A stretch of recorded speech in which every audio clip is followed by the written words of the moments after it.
안녕하십니까. 뉴스 자키쇼 임명룡입니다.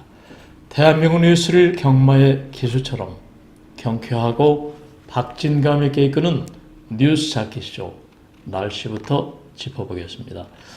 5월부터 거의 주말 휴일만 되면은 비가 내린다고 불평하는 사람들 있던데요. 그럭저럭 6월도 이제 중순으로 접어들면서 여름 풍경 속으로 우리들의 삶이 빠져있는 그런 모양입니다. 이번 주는 당분간 기온이 평년과 비슷하거나 조금 낮을 것으로 기상청이 예보하고 있습니다. 서울을 비롯한 중부지방은 오늘 늦은 오후부터 밤에 소나기가 온다고 하네요. 어느 때보다도 이번 주는 선거와 투표, 또 내일 갖게 되는 미국 정상회담, 그리고 다음날 러시아 월드컵 등으로 숨가쁘게 지나가지 않을까 싶습니다. 생방송 뉴스 자키쇼 시작하겠습니다. 오늘 첫 번째 소식입니다.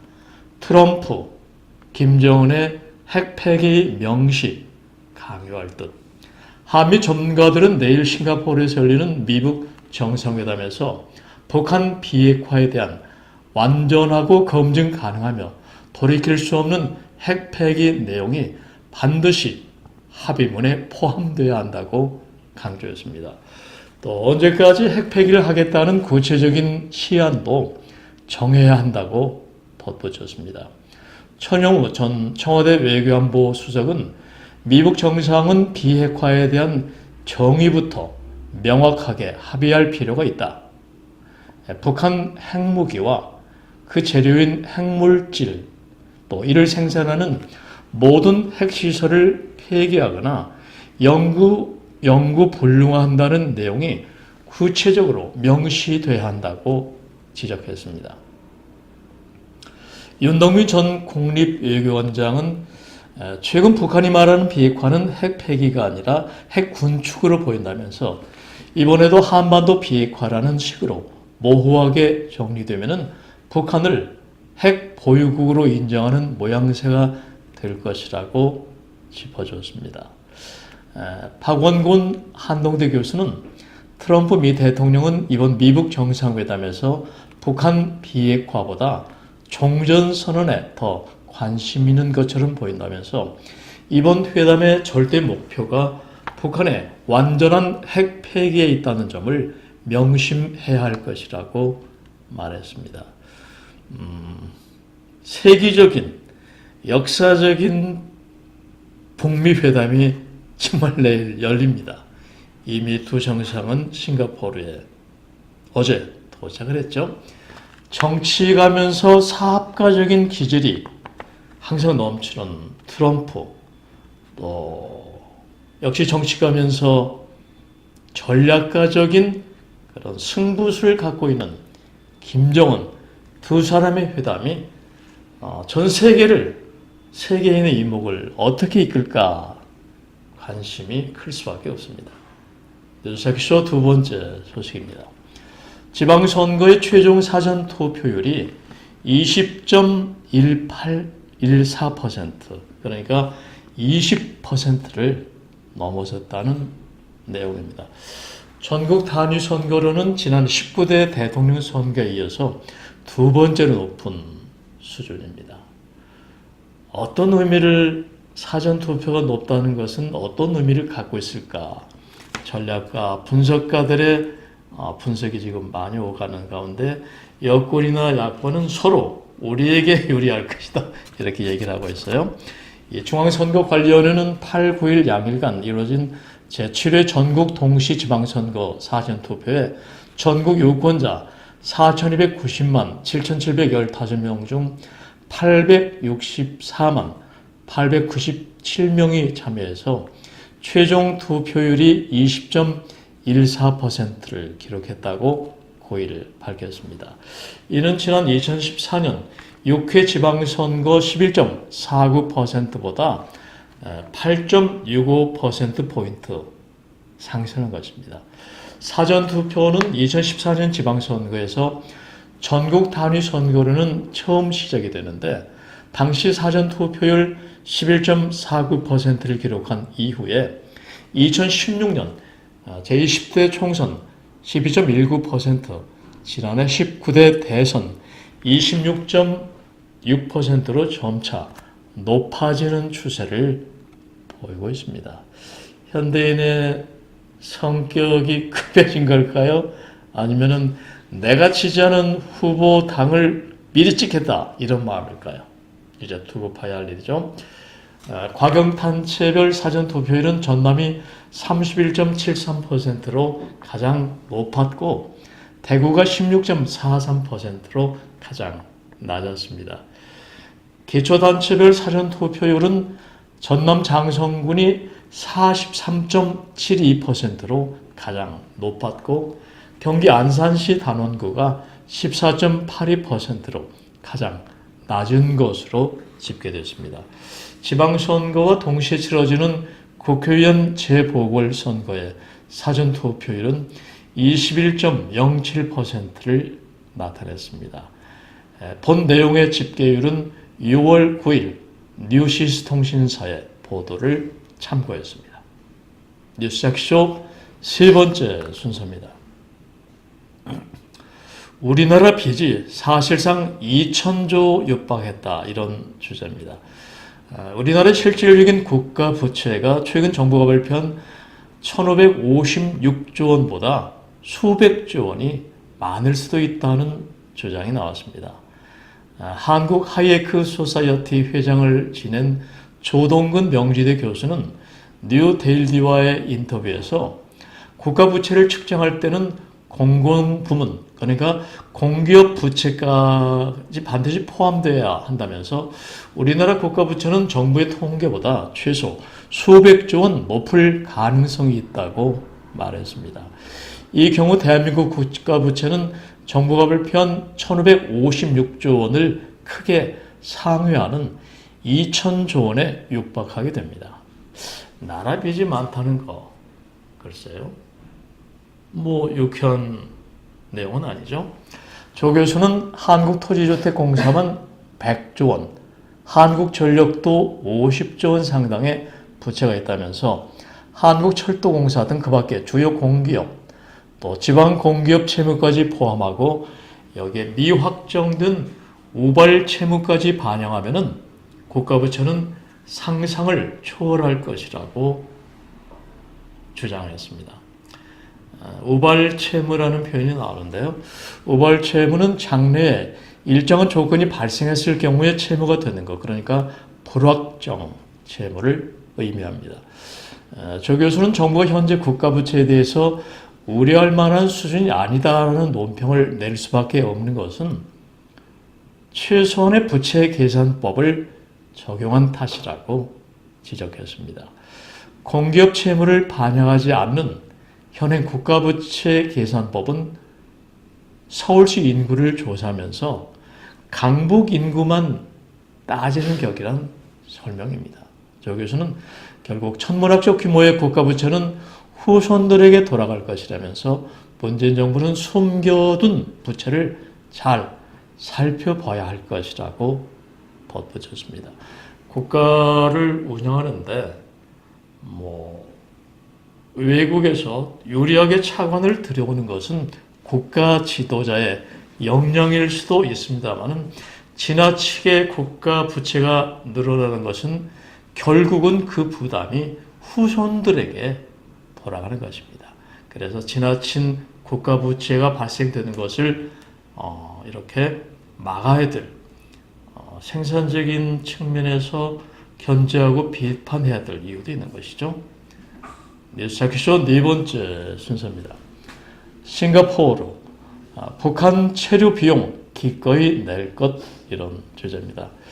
미북 정상회담 개최국인 싱가포르가 북한의 정상회담 관련 비용을 상당 부분 부담할 것으로 알려졌습니다.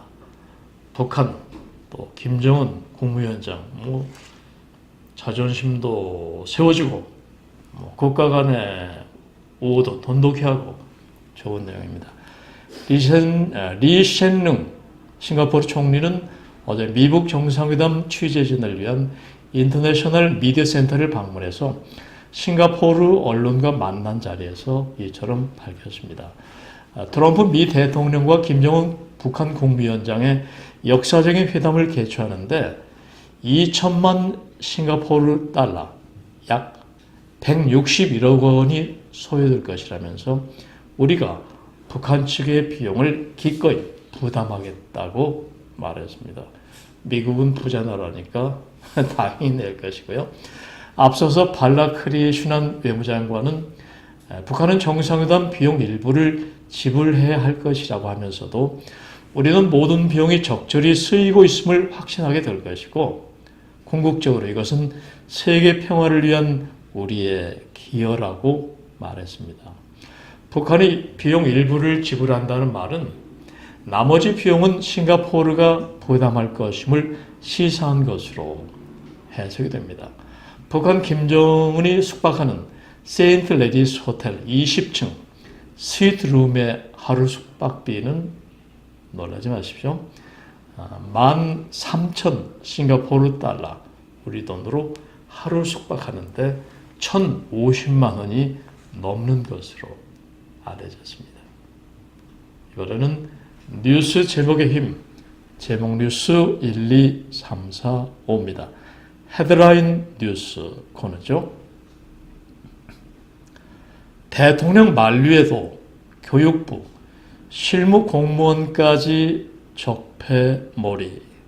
네, 상당히 국가 사회적인 이슈가 되고 있는 내용입니다. 두 번째, 트럼프, 문 대통령과 아베, 대북 지원 엄청 하겠다 말에 북미 회담이 잘 성사돼서 비핵화가 이루어진다 하더라도 우리가 부담해야 될 북한 지원금이 지금 엄청날 것이라는 이런 예상들을 하고 있습니다.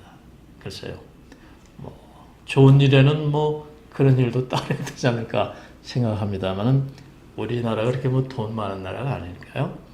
다음, 선거 때마다 베끼기, 판박이 공약 난무, 멍드는 지자체 미래. 이어서 20% 넘긴 사전 투표율에 정치권은 동상이몽.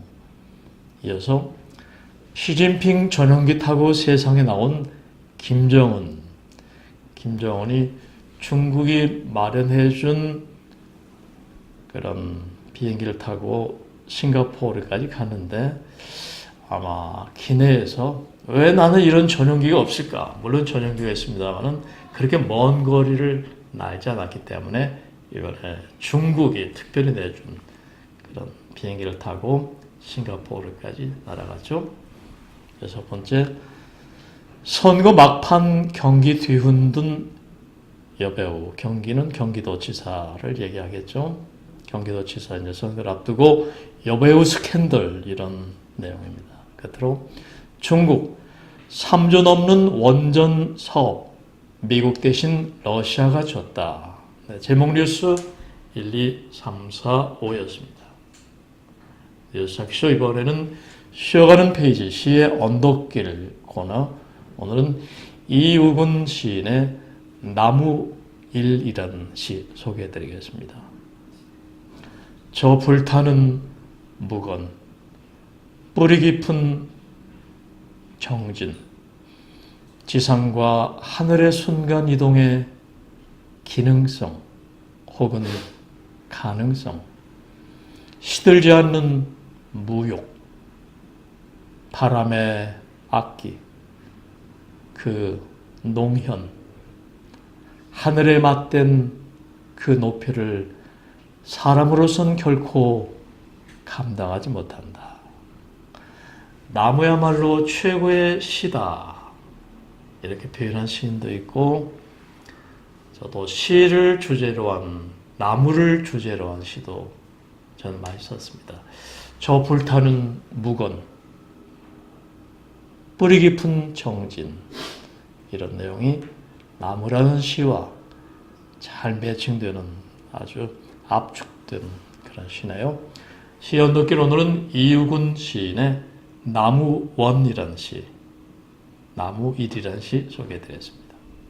이번에는 생활뉴스 두 가지입니다. 대형병원 2인실 하루 8만 원대로 낮아진다. 이런 주제입니다. 하루 20만 원이 넘는 서울 아산병원, 서울대병원, 삼성서울병원, 세브란스병원, 서울성모병원 등 이 빅5 병원의 2인실 입원비가 다음 달부터 8만 9천 원대로 내려갑니다. 그런데 지금까지는 이런 대형 병원들 하루 입원료가 20만 원이 넘었다는 얘기죠. 규모가 작은 종합병원의 2, 3인실 입원비도 3만 원에서 5만 원대로 낮아집니다. 참 좋은 뉴스입니다. 보건복지부는 건강보험정책심의위원회를 열고 오는 7월 다음 달부터 대형 대학병원, 종합병원 2, 3인실 15,217개 병상에 건강보험을 적용하기로 했다고 밝혔습니다.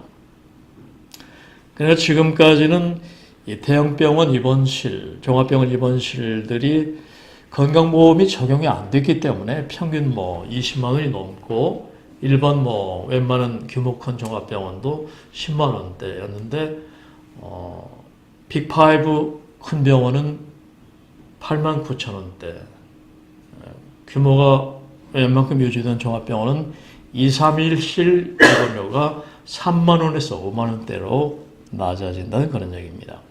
종합병원은 전체 병상 9만 8,325개 중에 15.8%인 15,548개로서 이중 2, 3인실 입원비가 낮아집니다. 한편 환자 부담 비율은 4, 5인실과 같이 정하면 2, 3인실로 환자들이 몰릴 수 있다는 지적에 따라서 2인실은 환자가 전체 입원료의 40에서 50%, 3인실은 30에서 40%를 내도록 정했습니다. 생활뉴스 두 번째 순서입니다. 꽉 막힌 일자리, 쉬는 인력 200만 명 육박. 네. 일할 능력이 있지만은 별다른 이유 없이 일하지 않은 쉬었음 인구가 올해 1분기 관련 통계 집계 이후 최대치를 기록했습니다. 내가 집에서 쉬고 있다, 쉬었음, 이런 인구라는 표현입니다. 이것은 고령화 추세에 더해서 최근 임시직이나 일용직이 많이 줄면서 노인 일자리 증가세까지 둔화된 점이 영향을 미친 것으로 분석이 됩니다. 지난주 통계청에 따르면 올해 1분기 비경제활동 인구 중 쉬었음 인구는 지난해 같은 기간보다 10만 7천 명이 늘어난 195만 1,000명이었습니다. 이 같은 쉬는 인구의 증가는 집계가 시작이 된 2003년 이후에 가장 많은 것으로 190만 명을 넘은 것은 이번이 처음이라는 통계입니다. 쉬었음 인구는 일할 능력은 있지만은 병원 치료나 육아 등 구체적인 이유 없이 막연히 쉬고 싶어서 일하지 않는 사람들입니다. 이들은 경제활동 인구에 포함되지 않기 때문에 통계상 실업자로도 분류되지 않습니다. 특히 60세 이상 쉬었음 인구는 1년 전보다 11만 5천 명이 늘어나면서 84만 1,000명을 기록, 역대 최대 기록을 갈아치웠습니다. 쉬었음 인구가 큰 폭으로 늘면서 비경제활동 인구에서 차지하는 비중도 11.7%를 기록, 역대 가장 높은 수준으로 뛰어올랐습니다. 50세 이상 취업자 중 증가폭도 27만 명에 그쳐 2016년 2분기 이후에 약 2년 만에 가장 낮은 수준에 머물렀습니다. 뉴스쇼 이제 마무리 순서입니다. 현대인들은 시시각각 쏟아져 나오는 뉴스를 끊임없이 접하면서 살아가고 있죠. 뉴스캐스터인 저도 좀 더 새로운 뉴스를 전하기 위해서 촉각을 세워서 세상을 바라보고 있고요. 이제 내일이면은 세계 모든 이목이 집중된 미북 정상회담이 열리고 그 다음 날은 이 나라 운명을 짊어질 전국 동시지방선거의 선량들을 뽑는 날입니다. 나의 선택과 결단이 더욱 빛을 낼 지방선거, 좀 마음에 덜 들더라도 나의 소중한 한 표 꼭 행사해야 할 것입니다. 6월의 숲에서 뻐꾸기 소리가 구성진 나날입니다. 즐겁고 신나는 마음 갖는 하루 되십시오. 생방송 뉴스프리존 뉴스자키쇼, 지금까지 편집국장 임병용이었습니다. 감사합니다.